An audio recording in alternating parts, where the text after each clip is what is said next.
ਭਾਰਤ ਦੀ ਆਜ਼ਾਦੀ ਦੇ 75 ਸਾਲਾਂ ਦੀ ਯਾਦ ਦੇ ਵਿੱਚ ਮਨਾਏ ਜਾ ਰਹੇ ਦੇਸ਼ ਵਿਆਪੀ ਆਜ਼ਾਦੀ ਕਾ ਅੰਮ੍ਰਿਤ ਮਹਾਉਤਸਵ ਸਮਾਰੋਹ ਦੇ ਹਿੱਸੇ ਵਜੋਂ ਪੰਜਾਬ ਦੇ ਮਾਨਯੋਗ ਰਾਜਪਾਲ ਸ਼੍ਰੀ ਬਨਵਾਰੀ ਲਾਲ ਪੁਰੋਹਿਤ ਨੇ 7 ਸਤੰਬਰ 2022 ਨੂੰ ਜਲੰਧਰ ਕੈਂਟ ਵਿਖੇ ਵਜਰਾ ਕੋਰ ਦਾ ਦੌਰਾ ਕੀਤਾ। ਇਸ ਮੌਕੇ ਤੇ ਸਨਮਾਨ ਸਮਾਰੋਹ ਵੀ ਆਯੋਜਿਤ ਕੀਤਾ ਗਿਆ, ਜਿਸ ਦਾ ਮਨੋਰਥ ਦੇਸ਼ ਦੀ ਸੇਵਾ ਦੇ ਵਿੱਚ ਪਾਏ ਯੋਗਦਾਨ ਦੇ ਲਈ ਸੂਰਵੀਰਾਂ ਨਾਇਕਾਂ ਅਤੇ ਬਹਾਦਰ ਔਰਤਾਂ ਨੂੰ ਸਨਮਾਨਿਤ ਕਰਨਾ ਅਤੇ ਦੇਸ਼ ਦੇ ਸ਼ਹੀਦਾਂ ਨੂੰ ਸ਼ਰਧਾਂਜਲੀ ਭੇਟ ਕਰਨਾ ਸੀ।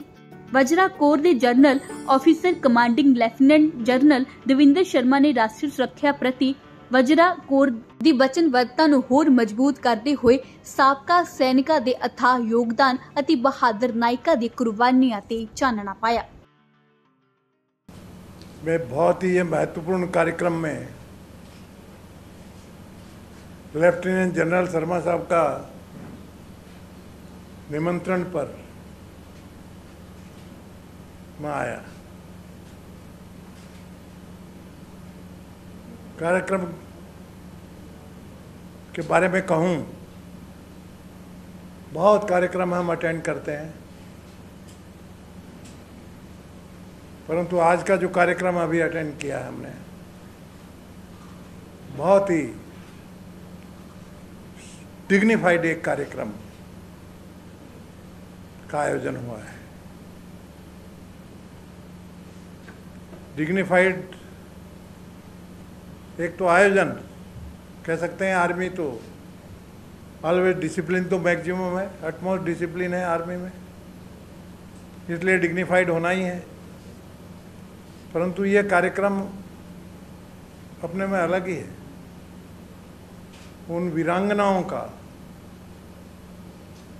जो अपना सर्वस्व खो चुकी हैं, जो कि वार में फ्रंट पर लड़ते हुए देश की रक्षा करते हुए उनके हस्बैंड चले गए, बड़ी हिम्मत के साथ, बहादुरी के साथ अपने पैर पर खड़ा करके अपने परिवार को संभाल के समाज में इतना सम्मानित स्थान अर्जित किया है। संघर्ष की कल्पना करिए, ऐसी वीरांगनाओं का सत्कार करके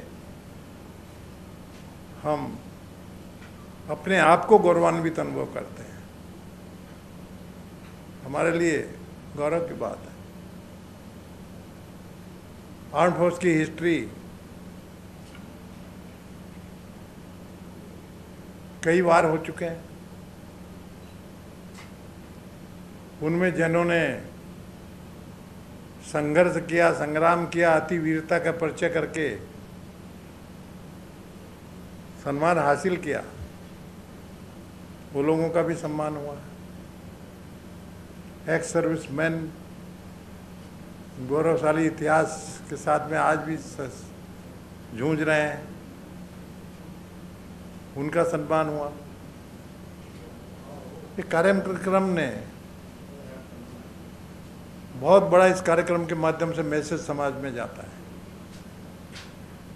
खासकर युवकों में।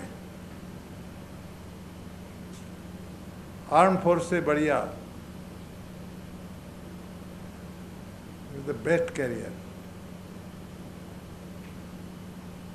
कितने बड़े सौभाग्यशाली हैं। मैंने मेरे भाषण में कहा शर्मा साहब को, शर्मा साहब आई एनवी यू, क्योंकि मैं भी जब मेरे कॉलेज डेज में था, आई ट्राइड आर्मी में जाने का, कुड नॉट सेलेक्टेड। अभी आकर्षित हो रहे हैं, और मुझे पूरा अनुभव है इनका, पूरा स्टडी किया हूँ मैंने। आपको मालूम है मैं 3 बार पार्लियामेंट में रहा हूँ, उसके पहले 2 बार एमएलए भी रहा, महाराष्ट्र में मंत्री भी रहा। पर पार्लियामेंट के दौरान मेरे पूरे टेन्योर में 3 बार मैं डिफेंस कंसल्टेटिव का ही मेंबर रहा। मैंने कहा एटलीस्ट ये सब्जेक्ट में तो एक्सपर्टीज हो,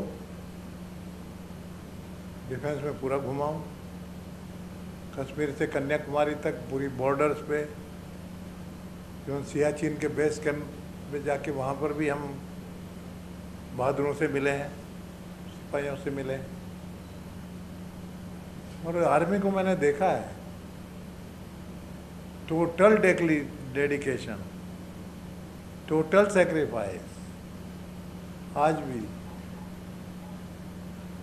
बॉर्डर के ऊपर हिमालय के बर्फों में वो टेम्परेचर पर हमारे जवान जिन परिस्थितियों में रह रहे हैं, कल्पना करिए। देश की रक्षा का एक जज्बा है और बहुत अच्छा कर रहे हैं ना। आज हम आराम से यहाँ पर बैठ के प्रोग्राम कर रहे हैं, पूरा सारा काम चल रहा है, राजनीति भी चल रही है, स्कूलों भी चल रही हैं, फैक्ट्रियाँ भी चल रही हैं, सब कुछ जो चल रहा है समाज में, किसके बदल रहा है? क्योंकि हमारी बॉर्डर सिक्योर्ड है, और सिक्योर्ड बॉर्डर हमारी ये तीनों सेनाओं ने, नभ, थल और जल सेनाओं ने सिक्योर्ड कर रखा है। Hats off to them, we are proud of them. उन्होंने जिन्होंने सेक्रीफाइस, अल्टीमेट सेक्रीफाइस किए, वो सेक्रीफाइस हमको कभी भी भूलना नहीं चाहिए। हर जवान को याद रखना चाहिए, हर नागरिक को याद करना चाहिए। अभी से नहीं, राजगुरु भगत सिंह, सुखदेव, वो जमाने से, रानी लक्ष्मीबाई का त्याग, छत्रपति शिवाजी महाराज का, महाराणा प्रताप का, और उसके बाद में जितने भी संघर्ष में स्वतंत्र संग्राम सेनानियों का, आर्म फोर्सेस का, इनका हमारे ऊपर, समाज के ऊपर बहुत ऋण है। और हमको आदर्श भारत बनाना है, तो कैसे बनेगा? हमेशा उनका सेक्रीफाइस याद रखना। बहुत महंगी आज़ादी मिली है, और सही में जो चाहिए था, यदि हमारे मन में प्रश्नवाचक चिन्ह उठता है कि हम जिन्होंने इतना बड़ा बलिदान किया, इतना त्याग किया, स्वतंत्र संग्राम सेनानी भी बर्फ़ की सिल्लियों पर लेटे हैं, बरसों न बरसों जेल में गए हैं, क्या हम उनके सपने का भारत बना पाए?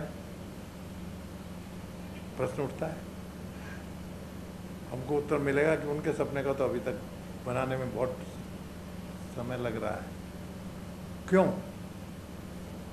मेरा पर्सनल असेसमेंट है, शायद आपका भी होगा, मेरे से मिल सकता है। तो भ्रष्टाचार की जो जोंक लगी है, वो हमारे देश की प्रगति में खोखला बनाते रहेगी। जड़ मूल से भ्रष्टाचार यदि नष्ट हो जाएगा, एकदम से भारत आगे आएगा, चरित्र का निर्माण होगा, और निश्चय ही जो सपना है विश्व गुरु बनाने का भारत को, वो सपना साकार होगा। पुनः आपके माध्यम से आर्म फोर्सेज को अभिनंदन करता हूँ, युवकों को आह्वान करता हूँ कि आर्म फोर्सेज में आइए। बहुत बड़ा एक अवसर है देश में राष्ट्र की रक्षा करने का, और एक बहुत बड़ा सेटिस्फैक्शन होगा, बहुत आनंद होगा, बहुत एक अच्छा करियर बनेगा। सीना तान के गर्दन उठा के चलिए।